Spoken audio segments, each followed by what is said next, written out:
আগামী ৫ বছরে ১ কোটি বিদেশে কর্মসংস্থান। আগামী 5 বছরে 1 লক্ষ কর্মীর কর্মসংস্থান দাও বেটা। তোর কর্মসংস্থান বেটা। প্রবাসী গো মনে করো পাসপোর্ট রেনু হয় না, ভিসা লাগে না, ভিসা জটিলতার কারণে হাজার হাজার প্রবাসীরা মনে করো গাছতলা ঘুমায়, পলাই পলাই থায়, খাইতে পারে না।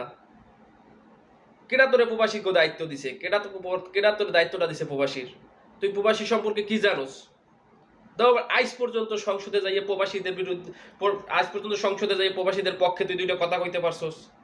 প্রধানমন্ত্রীর উদ্দেশ্য করে তুই দুইটা কথা কইতে পারতি না যে প্রবাসীদের পাসপোর্ট রেনু হয় না, এই সমস্যা, ভিসা লাগাইতে পারতেছে না, ভিসা ট্রান্সফার হইতেছে না, এইসব বিষয় তো আজ পর্যন্ত সংসদে যাই তুই দুইটা কথা কইতে পারস নাই। প্রবাসীদের সম্পর্কে তুই কি জানোস? তুই কয়দিন রইছস প্রবাসে বেড়া? হ্যাঁ,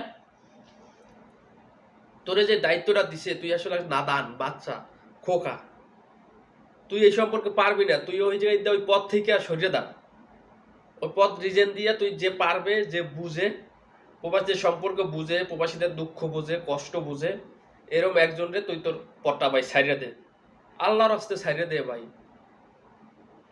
তুই 1 লক্ষ প্রবাসীর কর্মসংস্থান করস, এই জায়গা তোর 12 লক্ষ প্রবাসীর মধ্যে 6 লক্ষ আরব আমিরাতে, 12 লক্ষ আরব আমিরাতে যে প্রবাসীরা আছে, এরা তো মনে করো যে এখন বহুত সমস্যা আছে। এরা না লাগাইতে পারতেছে ভিসা, পাসপোর্ট হইতেছে না রেনু, ভিসা ট্রান্সফার ওই এক কোম্পানিতে আর এক কোম্পানিতে যাইতে পারতেছে না। এইসব বিষয় তুই কিনলে সংসদে কষ্ট। জনগণ তোগো দায়িত্ব দিছে, জনগণ তোগো ভোট দিয়া জয়যুক্ত করছে যে তাগো বিষয় লইয়া দুইটা কথা কবি। কেন? যখন তোমার রেমিটেন্স দরকার হয় তখন মনে করো প্রবাসীকে দরকার হয়। প্রবাসী ছাড়া কিছু হইব না, রেমিটেন্স লাগবো। এখন যে প্রবাসীরা এই যে সমস্যার ভিতরে আছে, এই সমস্যাগুলো কিনা সমাধান করব। আর এই সমস্যার সমাধানের লাগেই তো দেশ জাতি তোরে দায়িত্ব দেওয়া হয়েছে তোর। তুই বেটা এই প্রবাসীদের নিয়ে দুইটা কথা আজ পর্যন্ত সংসদে কইতে পারস নাই।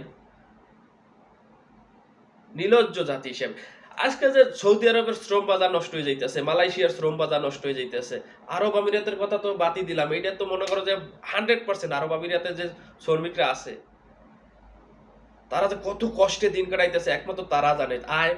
আয় ভাই আয়, বিদেশে আয়, 5টা দিন এই একলগে থাক, 5টা দিন দেখ কত কষ্ট করে রোদ্দুরে কাজ কইরা তোর দেশের রেমিটেন্স পাঠায়, দেশের অর্থনৈতিক চাকা সচল রাখে। আজকে তারা কি পাইতে আছে? তারা এখন পলাই যায়। এই জায়গায় একটু কাজ করে তো মনে করো আরেক জায়গা দৌড়ে যায়, আর একটু কাজ করে। এগো বিষয়টা তোরা সুন্দরভাবে সংসদে সবাই সমানভাবে সমর্থন দিয়া প্রবাসীকে এই ঝামেলাটা থেকে দূর কর। কারণ প্রবাসী যে মানুষগুলা থাকে তারা তো দেশের জন্যই মনে করো বছর পর বছর বিদেশ পড়ে রইছে, নিজের পরিবারের লাগে, দেশের লাগে। তা প্রবাসীরা যে টাকা পাঠায়, রেমিটেন্স পাঠায়, ওই সময় তো খুব ভালো লাগে। এখন যে প্রবাসীর এই সমস্যাগুলো আছে, এই সমস্যাগুলো কেন লাগে তোরা সমাধান করস না?